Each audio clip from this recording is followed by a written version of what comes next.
প্রথম ম্যাচ জেতার পর এবার নতুন পরিকল্পনা সাজাচ্ছে বাংলাদেশ ক্রিকেট দল।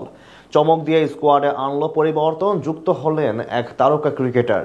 ওয়েস্ট ইন্ডিজকে চেপে ধরতে অদ্ভুত এক মাস্টার প্ল্যান তৈরি করছে টিম ম্যানেজমেন্ট, যেটা দিয়ে ঘায়েল করা হবে প্রতিপক্ষকে।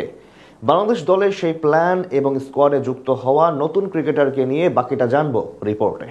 টানা ৩ সিরিজ হারার পর অবশেষে মিরপুরে স্বস্তি নিয়ে প্রথম ওয়ানডেতে জয় তুলে নিয়েছে বাংলাদেশ ক্রিকেট দল। যেই জয়ের সুবাদে এখন ১-০ ব্যবধানে এগিয়ে আছে লাল সবুজ প্রতিনিধিরা।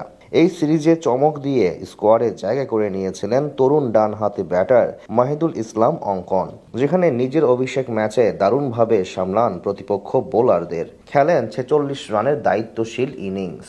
এই ক্রিকেটারের পাশাপাশি এবার সিরিজের মাঝপথে আরও এক তারকাকে যুক্ত করল নির্বাচক প্যানেল। জানা গেছে অঙ্কনের পর আরও একজন ক্রিকেটারকে হুট করে সুযোগ দেওয়া হয়েছে পরের ২ ম্যাচের জন্য, যেখানে সাজানো হচ্ছে দারুণ এক প্ল্যান। মিরপুরে প্রথম ম্যাচের উইকেট ছিল পুরোপুরি স্পিন ফ্রেন্ডলি। সেই চিরচেনা ভুতুরে উইকেটের সামনে মাথা তুলে দাঁড়াতেই পারেননি প্রতিপক্ষ ব্যাটাররা।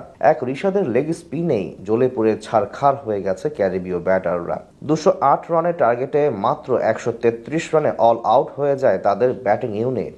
যেই পারফরম্যান্সের উপর ভিত্তি করে বলা চলে সিরিজের বাকি ২টি ম্যাচেও একই রকম অবস্থা দেখা যেতে পারে, যেটি আরও বেশি পরিষ্কার হলো স্কোয়াডে যুক্ত করা নতুন ক্রিকেটারকে দেখে।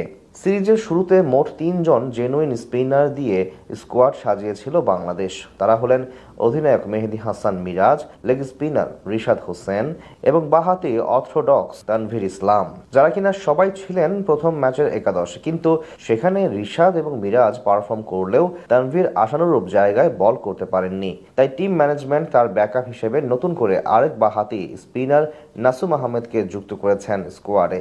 অর্থাৎ সিরিজের বাকি ২ ম্যাচে দেখা যেতে পারে নাসুমকে। বল হাতে মিরপুর শেরে বাংলা ক্রিকেট স্টেডিয়ামে বরাবরই উজ্জ্বল এই ক্রিকেটার। এছাড়া ক্যারিয়ারে ১৮ ম্যাচে ১৬